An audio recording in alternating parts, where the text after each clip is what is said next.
When I was in Egypt, my main job was a reporter. I worked with Thomson Reuters, so media accuracy has always been a big deal to me.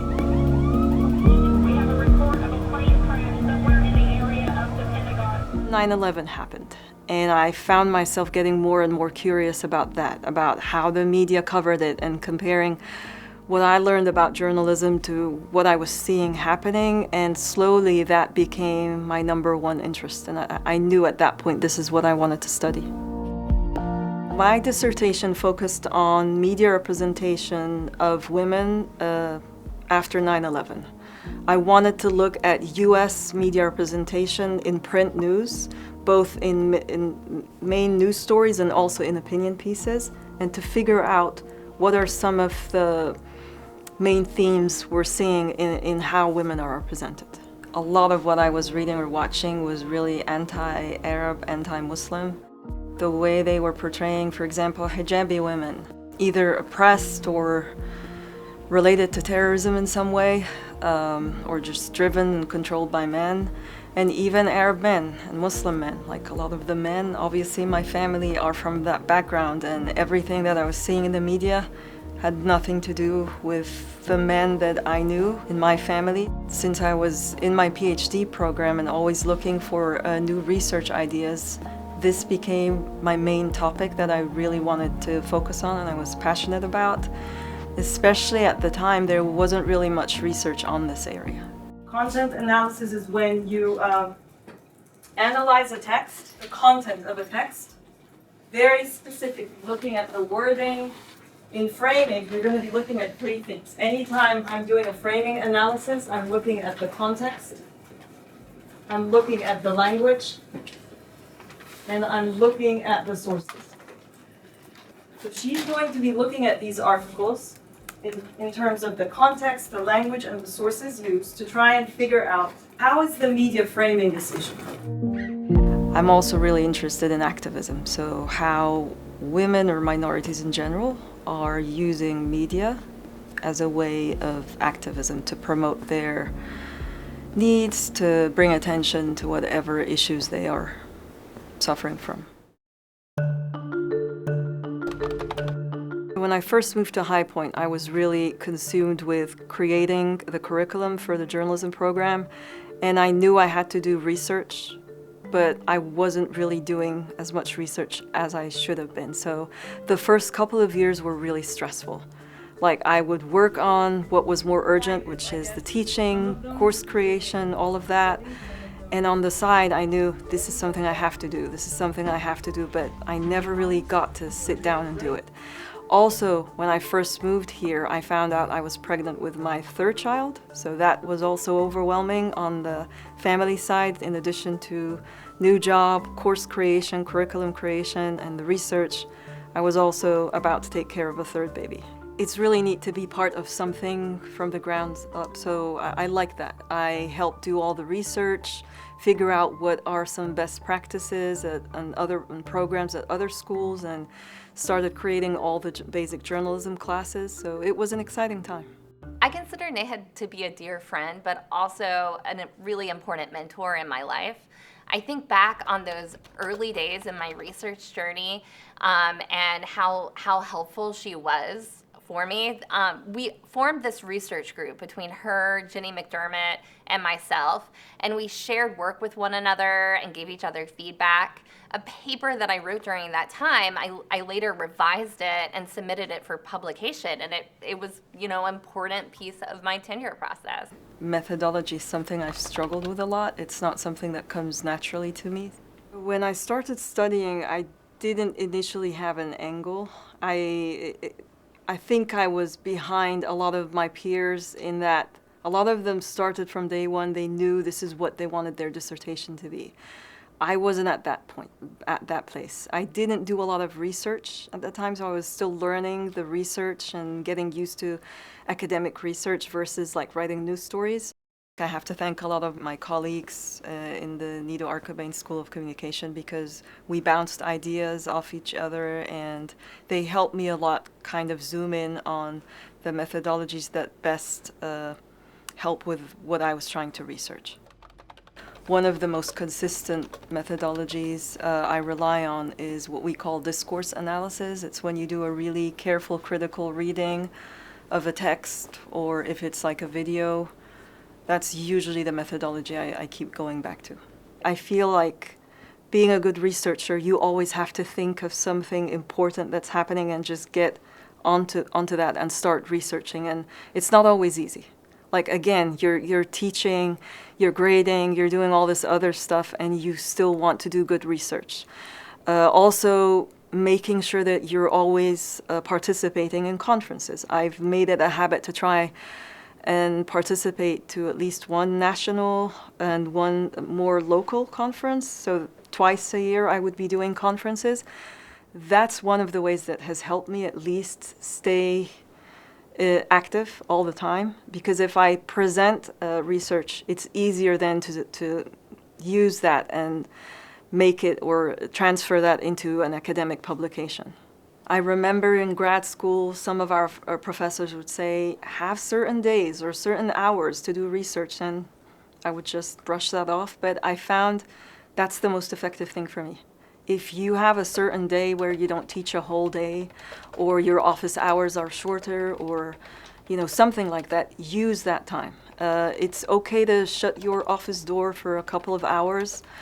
Me personally, I work better researching at home. I don't know why. It's just I have my place at home that I feel I'm more creative at. So I make sure that I have time to do that, whether it's summer vacation, any time we have off, I try and use some of that just to research. Another thing that has really worked for me in allowing me to be more productive is collaboration. We have a lot of brilliant faculty, not just within our departments or schools, but overall in the university. Get to know these people, read about their bios, their research interests, and see if you can meet with them to collaborate.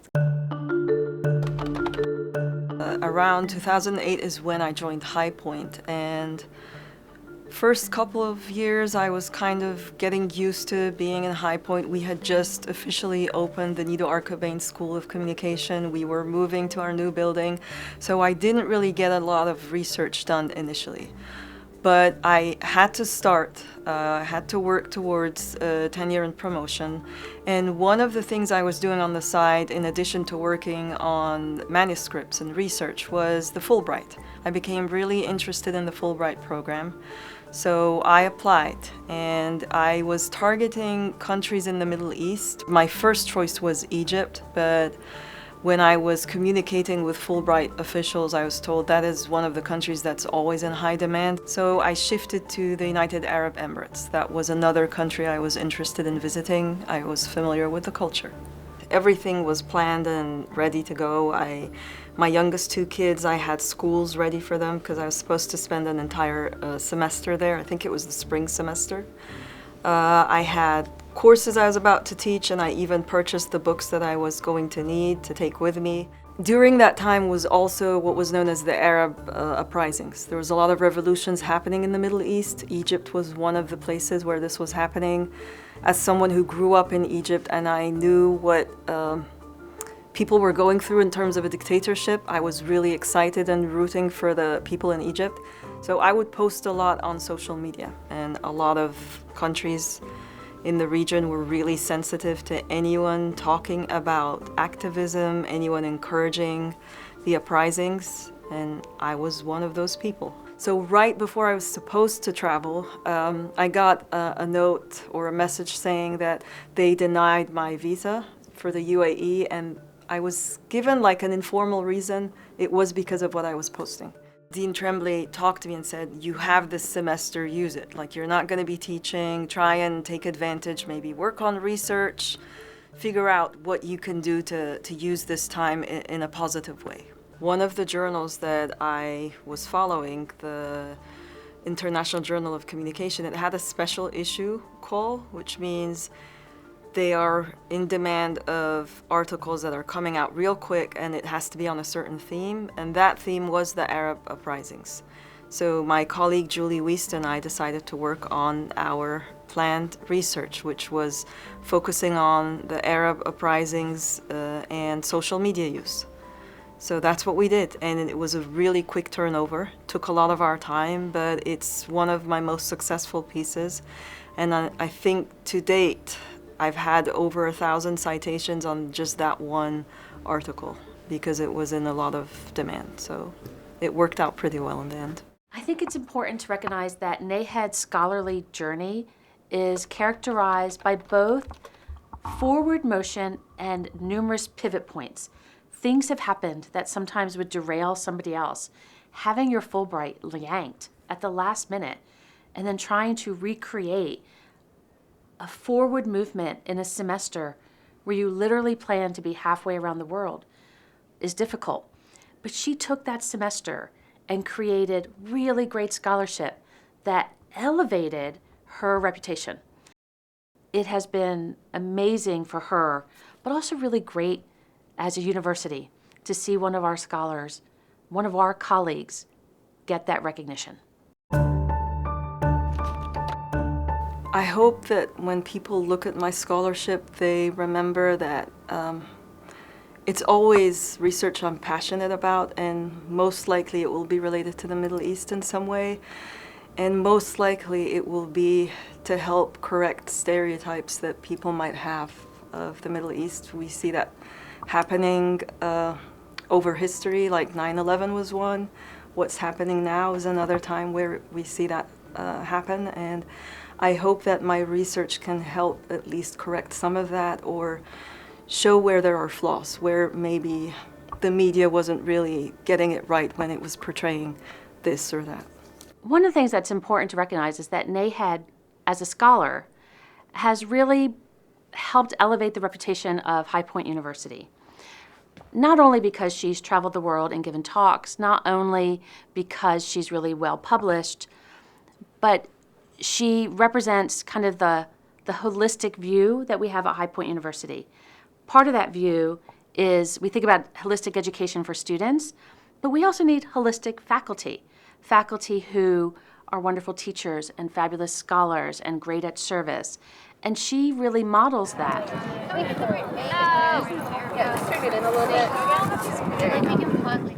So my research has definitely affected how I teach. Specifically, one class that I've really focused this on, it's a class I created years ago called Global Media Representation of Women.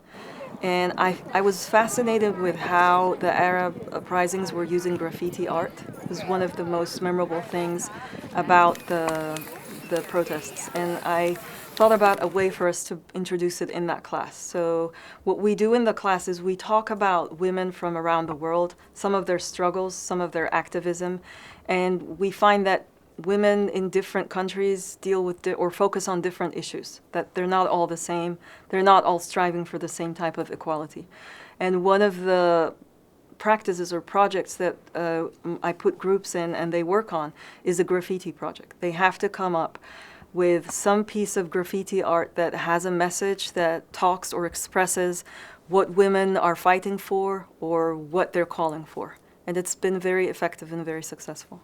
One of the conferences I was invited to be a keynote speaker in was a conference in India. It was an international media conference that every year it was at a different location. The year I was invited, it was in India. And my topic was, again, media representation. I focused on women.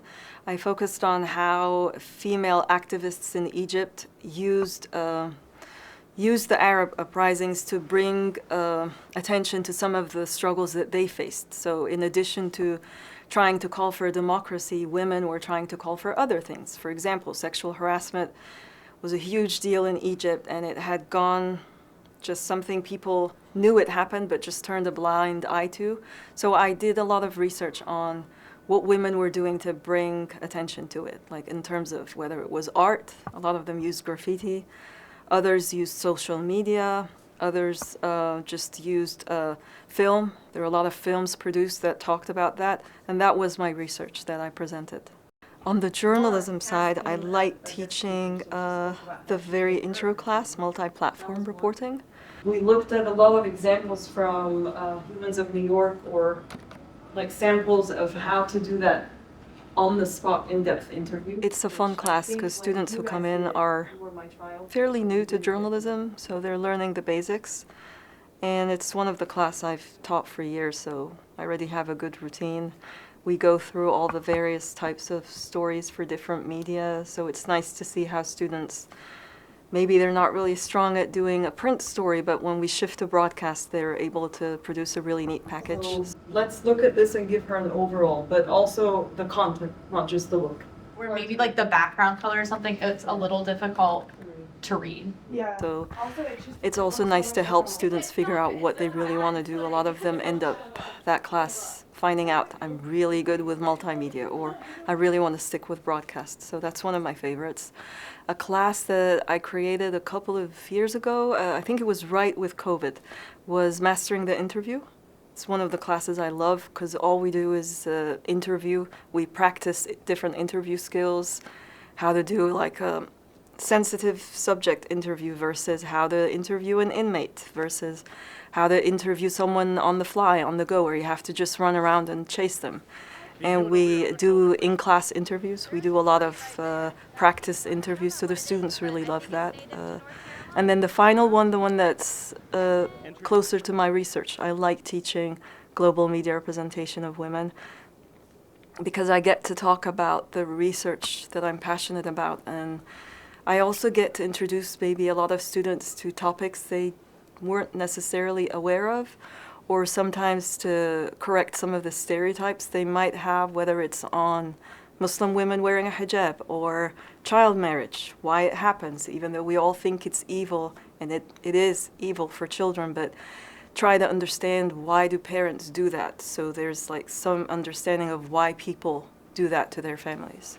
Watching this person who was really kind of still fresh from graduate school, carving out a reputation, understanding the power of her voice and how she can use her voice and her writing to tell the stories of people where nobody else is telling their stories, or perhaps worse, they're telling their stories wrong. And watching that journey has been really gratifying for me as a communication scholar, as a woman, and as a person to whom words and depictions matter a lot, to watch her do it so well and earn the credit for it that is so well deserved has been awesome. The Gulf. So UAE, Saudi Arabia, Kuwait, that's where you get a lot of domestic workers and really, really cheap labors from a lot of the Asian countries. So I would say Malaysia, India, Pakistan, and a lot of other countries in that region. These people sometimes are abused a whole lot and no one talks about them, men and women. So with my second Fulbright, the way it started, I never really got over the first Fulbright not happening. So with the Fulbright Scholar thing when I first started here, and it really bugged me. So in 2015, I decided to reapply. Only this time I applied to a different type of Fulbright scholarship. This one is called the Fulbright Specialist, and it's intended for academics who can go to a host university in another country and they can teach, they can help with course creation, with curriculum, and it's shorter in time, so it's from 2 to 6 weeks. I applied, I got accepted, and I was on that roster for 5 years, so I could travel within those 5 years. And at that time, I had established connections with the University of Economics in Izmir, Turkey. And so in the fall of 2019, I traveled to Izmir, Turkey. I taught graduate and undergraduate courses. The courses related sometimes to my research and sometimes to my journalism background. It just depended on what type of course. And then I also met with the dean of the School of Communication and with the department chairs, and we worked on course creation and curriculum. It was a great 2 weeks. I enjoyed meeting the students, the faculty. It was a great exchange, and until today, I'm still maintaining contact with the faculty that I met there. The Rittenhour Award is kind of perfect for her because she models what we hope we show to our students, what we impart to our new colleagues is we do it best when we work together and we are passionate about what our mission is. And that's why I was thrilled to recommend her for this, and even more thrilled that she won this award. I would say I'm grateful to a lot of people who helped me reach where I am today as a scholar. I got a lot of support from different people at High Point University, my supervisors, my dean, my colleagues, people who have collaborated with me, people who have encouraged me or given time to read my work, give me feedback. For me, seeing that arc of my colleague and my friend go from somebody who really questioned what she was bringing to the table and worried that she wasn't as prepared as she could be, to challenge herself to go through that preparation, and then to turn around and reach out a hand to other scholars, young researchers trying to figure out how to make this all work, and seeing how successful they are. We couldn't do it without a team, and Nay has been such a vital component of this team. As a colleague of Nahed's, when the war between Israel and Hamas started, I was concerned about how my colleague, who is Muslim, might be feeling during this time. Just like I was concerned about how my colleagues who are Jewish and how our students who are Muslim and Jewish might feel. But for Nahed, it becomes extra personal because she studies the media depictions. And I figured it would harken back to 9/11 and feeling maybe a little bit under pressure to answer questions, to have an answer to people's questions. And to watch her really try and struggle first with always prioritizing how are our students feeling during this time, and how can we be a resource for students who might feel a little adrift. So looking at what's happening in the Middle East right now, it's affecting me as a scholar, but also personally, looking at how the media is covering the Gaza side, the Palestinian side, and how the media had covered Arabs after 9/11. There's a lot of negativity in how the media, for example, when they say X number of Israelis were killed versus X number of Palestinians died, or when Palestinians are being bombed and they don't want to use the word bomb, or they don't want to use the basics, the 5 W's. It's who, like Israel bombed Palestinians. A lot of times they will not use the simple words we learn in basic journalism to report on the issue, or they would question how many victims there are. Like right now we're at over 11,000 killed in Palestine, and a lot of times the media here will not use that number, and if they use it, they will use words like claim. The health ministry will claim that this is the number. So it will instill questions in the audience's mind.